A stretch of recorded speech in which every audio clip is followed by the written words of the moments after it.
All right, I'm trying to read more this year. Maybe you are, and you may be looking for a new book. We have one that could be your chance. One Odessa native has just finished his first book after 16 years. CBS 7's Jensen Young spoke with a new author about the journey that the book took him on and joins us now with that story. Jensen? Yes, Sam Rodriguez started writing The Gardener's Scrolls, the Book of Scions, in 2007, but he says it all started at just 9 years old. The year was 77, and I see Star Wars: A New Hope for the very first time. I'm 9 years old, and I'm just blown away by that narrative. And so I'm sitting there watching this movie, and I'm like, wow. One day, I want to either do a movie like this or write a book.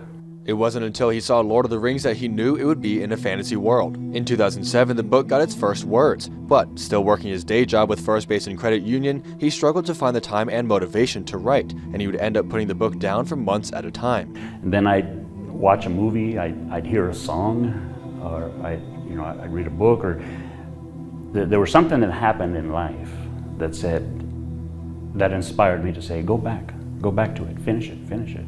And so I would.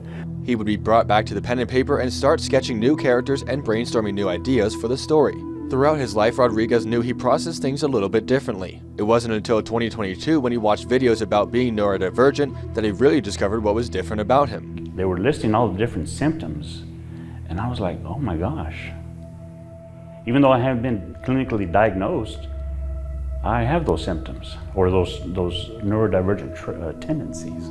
Realizing that didn't change much about how he thought about himself or approached the book. Instead, it validated his work and how he's felt all his life.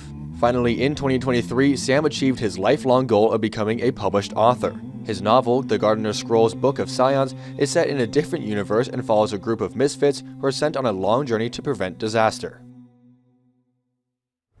Sam Rodriguez is not stopping at just one book, though. He's already working on a second part in the Gardener's Scrolls series and a new children's book as well. For CBS 7 First Alert News, I'm Jensen Young.